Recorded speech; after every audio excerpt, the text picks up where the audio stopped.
नमस्कार दोस्तों, स्वागत है आप सभी का आपके अपने YouTube channel GK search engine पर। तो दोस्तों, आज के साप्ताहिक रिवीजन के वीडियो में हम बात करने वाले हैं 14 से लेकर 20 नवंबर तक के जितने भी राजस्थान करंट अफेयर्स के क्वेश्चन बने थे उन सभी को हम इस वीडियो में डिस्कस करेंगे। तो पूरा वीडियो बहुत ध्यान से देखना। वीडियो की जो PDF फाइल है वो आप वीडियो के डिस्क्रिप्शन बॉक्स से डाउनलोड कर सकते हैं। तो चलिए स्टार्ट करते हैं राजस्थान करंट अफेयर्स का वीकली रिवीजन 14 से लेकर 20 नवंबर 2022 तक। तो सबसे पहले पहला क्वेश्चन है, हाल ही में किस विभाग की ओर से 11 से लेकर 13 नवंबर को जोधपुर में डीजी फेस्ट जॉब फेयर 2022 का आयोजन किया गया है। तो हाल ही में 11 से लेकर 13 नवंबर तक राजस्थान के जोधपुर में सूचना एवं प्रौद्योगिकी संचार विभाग के द्वारा इस जॉब फेयर का आयोजन किया गया था, यानी कि ए ऑप्शन इस क्वेश्चन का बिल्कुल सही है। 11 से लेकर 13 नवंबर तक जोधपुर में डीजी फेस्ट जॉब फेयर 2022 आयोजित हुआ था। इसका मुख्य उद्देश्य बेरोजगार युवाओं को रोजगार के नए अवसर और IT के क्षेत्र में नवाचारों को मंच प्रदान करना था। अगला क्वेश्चन है, हाल ही में राजस्थान से 6 मारवाड़ी घोड़ों को किस देश में निर्यात किया गया है। तो राजस्थान से 6 मारवाड़ी घोड़ों को बांग्लादेश में निर्यात किया गया है, यानी कि बी ऑप्शन इस क्वेश्चन का बिल्कुल सही है। बांग्लादेश में ये 6 मारवाड़ी घोड़ों को निर्यात किया गया है, जो मुख्य रूप से बांग्लादेश में जो राष्ट्रपति की बग्घी खींचने के लिए इसका इस्तेमाल किया जाएगा। ये पहली बार है जब राजस्थान से जो इस मारवाड़ी नस्ल के घोड़े हैं वो पहली बार निर्यात किए गए हैं। इन घोड़ों को बांग्लादेश पुलिस ने बांग्लादेश की जो राष्ट्रपति की घोड़ा गाड़ी खींचने के लिए मंगवाया है। ये सभी घोड़े जोधपुर के उम्मेद भवन पैलेस द्वारा शासित बाल समंद लेक पैलेस के मारवाड़ स्टेट से है। इसके अलावा मारवाड़ी घोड़ों में उनकी जो सुंदरता, सुडौलपन, चाल एवं अन्य विशेषताओं के कारण इसे जाना जाता है। अगला क्वेश्चन है, हाल ही में राजस्थान में चिकित्सा एवं स्वास्थ्य विभाग द्वारा कब से हमारा स्वास्थ्य हमारी जिम्मेदारी अभियान का संचालन किया जाएगा। तो राजस्थान में चिकित्सा एवं स्वास्थ्य विभाग की ओर से 14 नवंबर से इस अभियान का संचालन किया जा रहा है, यानी कि ए ऑप्शन इसका बिल्कुल सही है। चिकित्सा एवं स्वास्थ्य विभाग राजस्थान की ओर से 14 नवंबर से हमारा स्वास्थ्य हमारी जिम्मेदारी अभियान का संचालन किया जा रहा है। इस अभियान के अंतर्गत एंटी लार्वा सर्वे, सैंपलिंग, अन्य जागरूकता गतिविधियों का आयोजन किया जाता है। मौसमी बीमारियों के संबंध में रोकथाम एवं जागरूकता के लिए 28 नवंबर तक, जी हाँ 28 नवंबर तक इस अभियान को चलाया जा रहा है। अगला क्वेश्चन है, हाल ही में किस राज्य सरकार द्वारा ऊंटों के संरक्षण के लिए उष्ट संरक्षण योजना का अनुमोदन किया गया है। तो ये ध्यान रखना, राजस्थान सरकार के द्वारा इस योजना का अनुमोदन किया गया था, यानी कि सी ऑप्शन इसका बिल्कुल सही है। राजस्थान के मुख्यमंत्री अशोक गहलोत ने राजस्थान में उष्ट संरक्षण योजना हेतु 2.60 करोड़ रुपए के वित्तीय प्रावधान को भी स्वीकृति प्रदान की है। इस योजना के अंतर्गत पशु चिकित्सक द्वारा मादा ऊंट एवं ऊंट के बच्चे को जो टैग लगाकर पहचान पत्र देने के बाद ऊंट पालक को इसमें 5,000 रुपये पहली किस्त में, इसके अलावा बाद में पहचान पत्र के लिए पशु चिकित्सक को इसमें 50 रुपये का मानदेय भी दिया जाएगा। ऊंट के बच्चे के 1 वर्ष पूर्ण होने पर दूसरी किस्त में भी 5,000 रुपये मिलेंगे, यानी टोटल 10,000 रुपये है वो पशुपालक को दिए जाएंगे ऊंट पालने के लिए। तो इस निर्णय से ऊंट पालकों को आर्थिक रूप से संबल मिलेगा। तो राजस्थान सरकार द्वारा ऊंट संरक्षण एवं विकास नीति, जिसके लिए 10 करोड़ रुपए के बजट का भी प्रावधान किया गया था। अगला क्वेश्चन है, हाल ही में राजस्थान स्टार्टअप नीति 2022 का विमोचन किसके द्वारा किया गया था। तो राजस्थान स्टार्टअप नीति 2022 का विमोचन किया था CM अशोक गहलोत ने, यानी कि ए ऑप्शन इसका बिल्कुल सही है। राजस्थान के मुख्यमंत्री अशोक गहलोत द्वारा 13 नवंबर को, जी हाँ 13 नवंबर को राजस्थान स्टार्टअप नीति 2022 का विमोचन किया गया था। इस नीति से राजस्थान में स्टार्टअप्स को प्रोत्साहन मिलेगा और रोजगार के अवसर बढ़ेंगे। साथ ही साथ राजस्थान में निवेश के क्षेत्र में भी विस्तार होगा। SC ST सहित हर वर्ग का इसमें विशेष ध्यान रखा जाएगा। राजस्थान स्टार्टअप नीति, इसके तहत कुल 4200 करोड़ रुपए के निवेश का प्रस्ताव आया है और लगभग 1500 लोगों को अप्रत्यक्ष या प्रत्यक्ष रूप से रोजगार मिला है। तो अशोक गहलोत द्वारा राजस्थान स्टार्टअप नीति 2022 का विमोचन किया गया था। अगला क्वेश्चन है, हाल ही में अंतर्राष्ट्रीय विकलांग दिवस के अवसर पर इस साल दिव्यांगजन सशक्तिकरण के लिए राजस्थान के किस जिले को सर्वश्रेष्ठ जिला पुरस्कार दिया जाएगा। तो अलवर जिले को ये पुरस्कार मिलेगा, यानी कि ए ऑप्शन इसका बिल्कुल सही है। 3 दिसंबर को अंतर्राष्ट्रीय विकलांग दिवस के अवसर पर दिल्ली में होने वाले राष्ट्रीय कार्यक्रम में अलवर जिले को इस साल दिव्यांगजन सशक्तिकरण के लिए अलवर को ये सर्वश्रेष्ठ जिला पुरस्कार से नवाजा जाएगा। अलवर के जिला कलेक्टर डॉक्टर जितेंद्र कुमार सोनी यह पुरस्कार ग्रहण करेंगे। जिला प्रशासन के द्वारा दिव्यांगजनों के लिए सक्षम अलवर अभियान शुरू किया गया था। घर घर जाकर अलवर में अप्रैल और मई में दिव्यांगजनों का सर्वे भी करवाया गया था और डाटाबेस भी तैयार किया गया था। तो आपको बता दें कि सामाजिक न्याय व अधिकारिता मंत्रालय भारत सरकार द्वारा विजेताओं की सूची में अलवर को शामिल किया गया है। एक जिले को इसके लिए पुरस्कार है वो सर्वश्रेष्ठ जिला पुरस्कार दिया जाता है, जिसमें राजस्थान का अलवर भी शामिल है। नेक्स्ट क्वेश्चन है, हाल ही में राजस्थान डिजिटल यात्रा को हरी झंडी दिखाकर किसने रवाना किया था? तो राजस्थान डिजिटल यात्रा को हरी झंडी दिखाकर सीएम अशोक गहलोत के द्वारा रवाना किया गया था, यानी कि ए ऑप्शन इसका बिल्कुल सही है। राजस्थान के मुख्यमंत्री अशोक गहलोत ने 13 नवंबर को, जी हाँ 13 नवंबर को, जो हाल ही में राजस्थान डिजी फेस्ट एवं जॉब फेयर समापन समारोह के दौरान और Rajiv Gandhi digital fintech digital institute का भी शिलान्यास है वो किया गया था जोधपुर में। और राजस्थान डिजिटल यात्रा को भी मुख्यमंत्री अशोक गहलोत ने हरी झंडी दिखाकर रवाना किया था। इस यात्रा के तहत हर जिले में पहुंचकर आमजन से बातचीत कर आईटी से जुड़े उनके जीवन में आए बदलावों की जानकारी ली जाएगी और 1 माह बाद इसकी रिपोर्ट तैयार कर राज्य सरकार को सौंपी जाएगी और इसी रिपोर्ट के आधार पर आगामी योजनाएं हैं वो राज्य सरकार तैयार करेगी।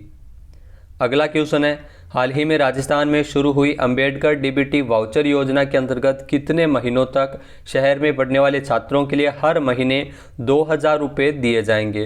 तो इसमें आपको बता दें कि 10 महीने तक 2000 रुपये है वो मिलेंगे छात्रों को, यानी कि ए ऑप्शन इसका बिल्कुल सही है।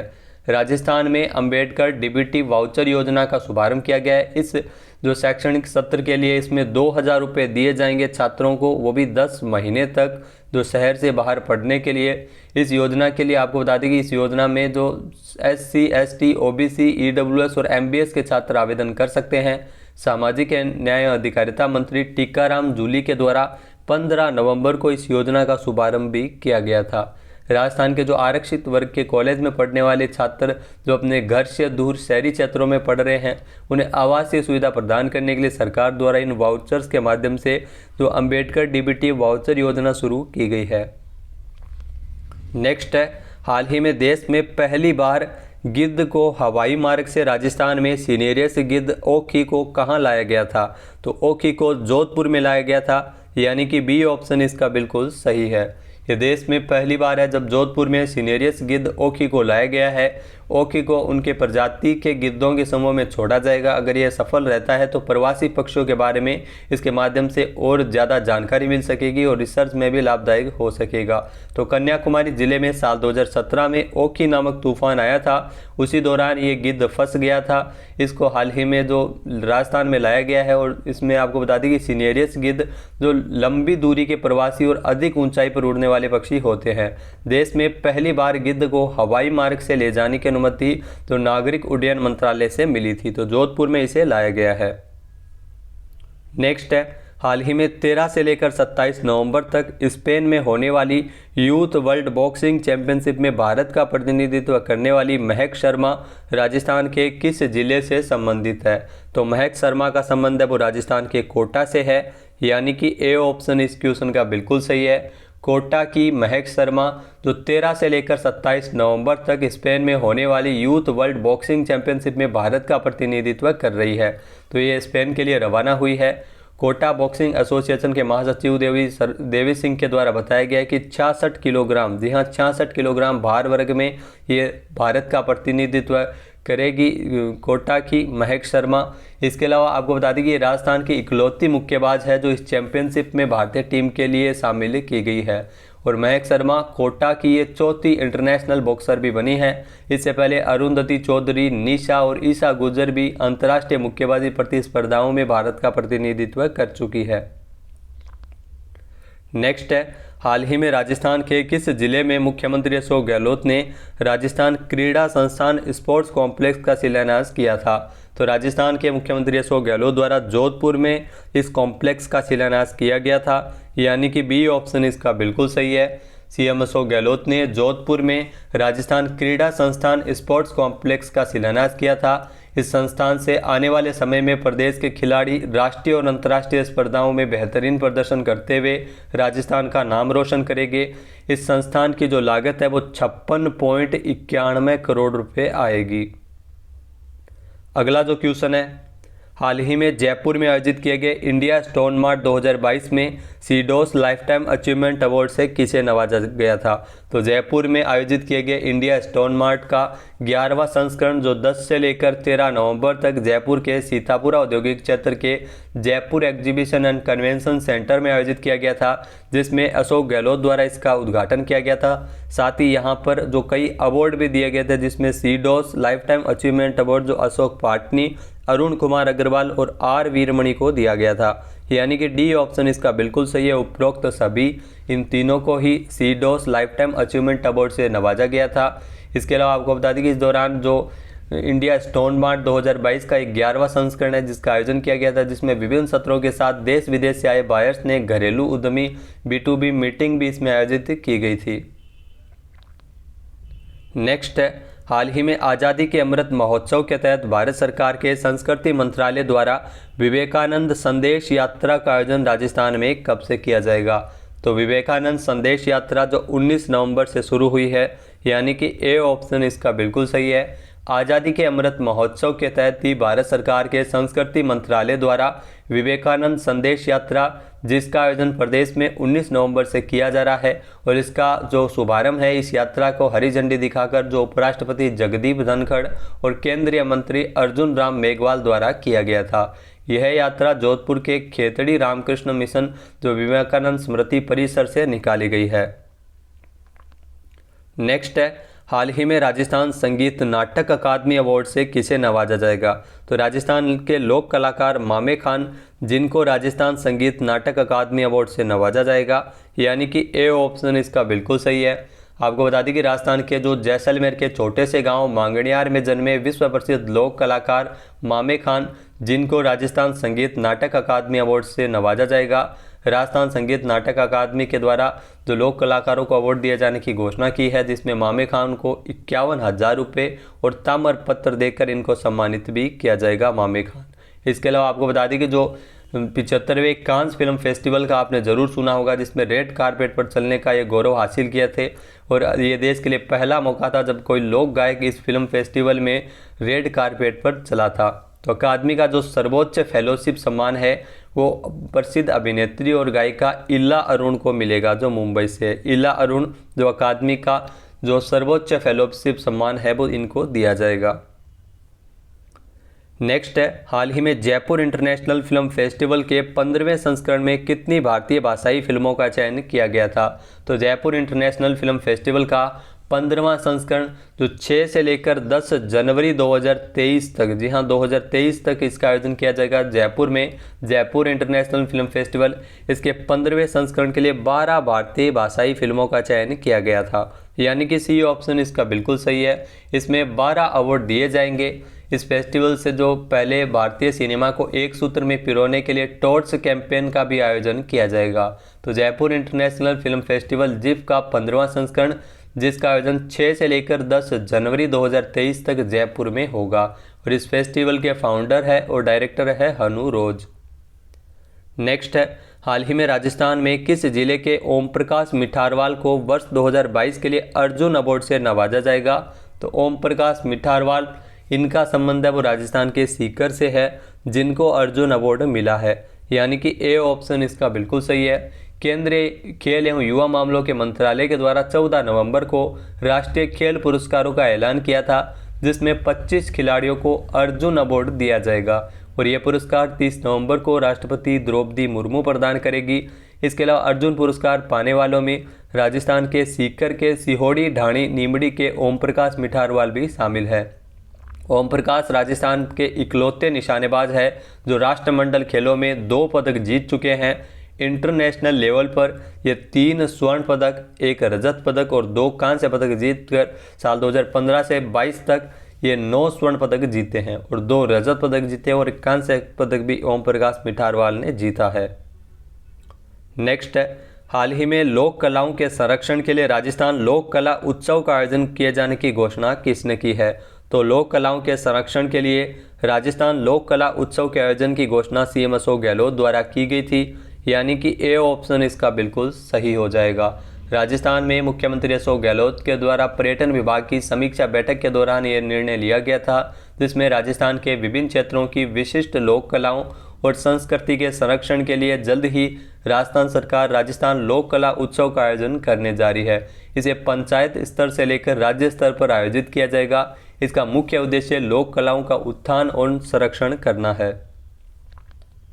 नेक्स्ट है, हाल ही में गुलाबी नगरी जयपुर का कौन सा स्थापना दिवस 18 नवंबर को मनाया गया था? तो ये ध्यान रखना, जयपुर का 295वां स्थापना दिवस है, वो 18 नवंबर 2022 को मनाया गया था, यानी कि बी ऑप्शन इसका बिल्कुल सही है। क्षेत्रफल की दृष्टि से भारत के सबसे बड़े राज्य की राजधानी जयपुर, जिसकी उम्र 295 साल हो चुकी है, 295वां स्थापना दिवस विश्व विरासत जयपुर का मनाया गया था हाल ही में 18 नवंबर को।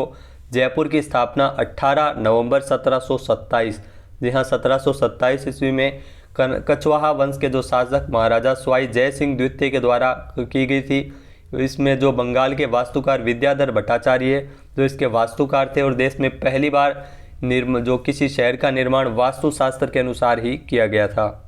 अगला क्वेश्चन है, हाल ही में गाड़िया लोहार जनजाति के विकास के लिए गाड़िया लोहार कल्याण बोर्ड के गठन के प्रस्ताव को किसने मंजूर किया है? तो सीएम अशोक गहलोत द्वारा इस प्रस्ताव को मंजूरी प्रदान की गई थी, यानी कि ए ऑप्शन इसका बिल्कुल सही है। राजस्थान के मुख्यमंत्री अशोक गहलोत ने गाड़िया लोहार जनजाति के विकास के लिए महत्वपूर्ण कदम उठाया है। गाड़िया लोहार कल्याण बोर्ड का गठन किया जाएगा। इस प्रस्तावित बोर्ड का काम गाड़िया लोहार समाज के विकास एवं कल्याण के लिए विभिन्न योजनाएं प्रस्तावित करना और इस समुदाय को समाज की मुख्य धारा से जोड़ने के लिए स्थायी निवास उपलब्ध करवाने के साथ साथ जो राज्य सरकार द्वारा विभिन्न कल्याणकारी योजनाओं के लिए विभिन्न विभागों से समन्वय स्थापित करना है। इस बोर्ड में एक अध्यक्ष और एक उपाध्यक्ष होगा। टोटल इसमें 5 सदस्य होंगे, यानी टोटल 7 मेंबर होंगे। इसके अलावा सामाजिक न्याय और अधिकारिता विभाग इस बोर्ड का प्रशासनिक विभाग होगा। अगला क्वेश्चन है, हाल ही में इस साल का कन्हैयालाल सेठिया राजस्थानी भाषा सेवा सम्मान किसे दिया जाएगा? तो इस साल का जो कन्हैयालाल सेठिया राजस्थानी भाषा सेवा सम्मान है, जो पवन पहाड़िया को दिया गया है, यानी कि बी ऑप्शन इसका बिल्कुल सही है। मरुदेश संस्थान की ओर से महाकवि कन्हैयालाल सेठिया की 14वीं पुण्यतिथि के अवसर पर जो राजस्थान के में चूरू जिले के सुजानगढ़ में 11 नवंबर को कार्यक्रम का आयोजन किया गया था, जिसमें नेम प्रकाशन डेह नागौर के वरिष्ठ साहित्यकार पवन पहाड़िया, जिसे इस साल का कन्हैयालाल सेठिया राजस्थानी भाषा सेवा सम्मान मिला है। राजस्थान के प्रसिद्ध कवि और स्वतंत्रता सेनानी कन्हैयालाल सेठिया 11 नवंबर को इनकी 14वीं पुण्यतिथि थी और राजस्थानी और हिंदी के प्रसिद्ध कवि थे और इनकी जो सर्वाधिक प्रसिद्ध काव्य रचना पातल पीतल है। कन्हैयालाल सेठिया, जिनका जन्म 11 सितंबर 1919 को राजस्थान के चूरू जिले के सुजानगढ़ में हुआ था, और जो राजस्थान के प्रसिद्ध कवि थे धरती दोरारी, आपने गीत सुना होगा। कन्हैयालाल सेठिया जो राजस्थानी भाषा सेवा सम्मान पवन पहाड़िया को इस साल का दिया गया है। तो दोस्तों, ये थे राजस्थान करंट अफेयर्स के इम्पोर्टेंट 20 क्वेश्चन जो पिछले 7 दिनों में बने थे। वीडियो आपको कैसा लगा हमें कमेंट बॉक्स में ज़रूर बताइएगा। चैनल पे नए हैं, सब्सक्राइब नहीं किया है तो अभी सब्सक्राइब बटन पे क्लिक करें। इस वीडियो की जो PDF फाइल है वो आप वीडियो के डिस्क्रिप्शन बॉक्स में टेलीग्राम चैनल का लिंक दिया हुआ होगा, जहाँ से आप डाउनलोड कर सकते हैं। वीडियो देखने के लिए धन्यवाद। जय हिंद, जय भारत, जय राजस्थान।